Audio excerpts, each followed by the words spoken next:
ایسے لکھنے والے اور ایسے نیوز پیپر جو انہیں ہمیشہ سپورٹ کرتے رہے، جس طرح سے فاکس نیوز ہے، وہ اپنے سروے کے ذریعے سے بتا رہے ہیں کہ ان کی مقبولیت کا گراف جو ہے وہ نیچے گرا ہے، اور تقریباً 45% لوگ جو ہیں وہ ان کی حمایت کر رہے ہیں، لیکن اپنی ان کی پارٹی میں، ریپبلکن پارٹی میں جو ہے وہ تقریباً 87% لوگ جو ہے انہیں سپورٹ کرتے ہیں۔ دوسری طرف ڈیموکریٹک پارٹی کے سے تعلق رکھنے والے لوگ جو ہیں، میرا خیال ہے 11 یا 12% انہیں سپورٹ کرتے ہیں۔ جو انڈیپینڈنٹ ووٹرز ہیں وہ تقریباً 30% انہیں سپورٹ کر رہے ہیں۔ لیکن یہ جو گراف ہے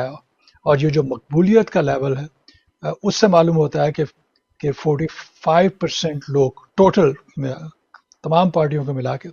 وہ انہیں سپورٹ کر رہے ہیں، اور 55 جو ہیں وہ اس بات سے مطمئن نہیں ہے کہ یہ ملک کس طرف جا رہا ہے۔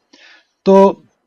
لیکن اس کے ساتھ ہی جو مجھے خطرناک بات نظر آئی ہے وہ یہ ہے کہ ڈونلڈ ٹرمپ کہہ رہے ہیں یہ تو ابھی شروعات ہے،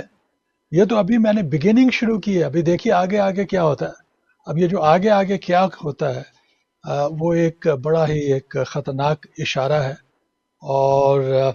اب دیکھیے کیا ہوتا ہے، دیکھنے سے پتہ چلے گا کہ ڈونلڈ ٹرمپ کے ذہن میں کیا ہے اور وہ کیا کچھ کرنا چاہتے ہیں۔